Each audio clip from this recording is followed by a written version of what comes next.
R15 বাইকটার অবস্থা দেখুন, পেছনের সাসপেনশন একদম নষ্ট হয়ে গেছে। তো এই বাইকটা নিয়ে সরাসরি আমাদের গ্যারেজে দুইটা ভাই আসছে, দেখতেই পাচ্ছেন গাইবান্ধা পলাশবাড়ি থেকে।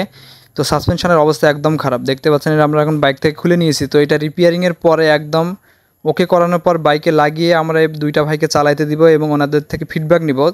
যারা আমার ভিডিওতে আসে কমেন্ট করেন যে কাজ হয়নি, বা একটা R15 আমি ভিডিও দিছিলাম, যাই হোক ওটাতে অনেকে অনেক মন্তব্য জানাইছেন।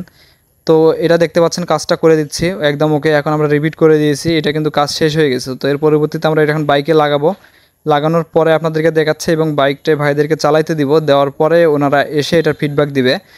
তো বিশেষ করে মনো সাসপেনশন, R15, সুজুকি জিক্সার এবং এফজেডের যদি আমরা কাজ করে থাকি, সেক্ষেত্রে আপনারা সাসপেনশনগুলো 6 মাসের ওয়ারেন্টি পাবেন এবং 20 থেকে 30,000 কিলোমিটার প্লাস চালানোর একটা নিশ্চয়তা পাবেন। তো দেখতে পাচ্ছেন এটা লাগানো হয়েছে। এখন দেখুন এটা কিন্তু আর বেশি খেলতেছে না। তো এখন এই ভাইকে দিব বাইকটা রাইড করতে। যে এই বাইকের যিনি মালিক আর কি, যিনি বাইকটা নিয়ে আসছেন আমাদের গ্যারেজে, দেখতে পাচ্ছেন এই ভাই যাচ্ছে এখন বাইকটা রাইড দিয়ে আসতে। তো রাইড দিয়ে আসার পরে ভাইয়ের মুখ থেকে শুনবো যে বিস্তারিত কাজ করার পরে ভাই গাড়ির টেস্ট ড্রাইভ দিয়ে আসলো। তো এনার মুখ থেকে এখন শুনবো যে এখন কেমন।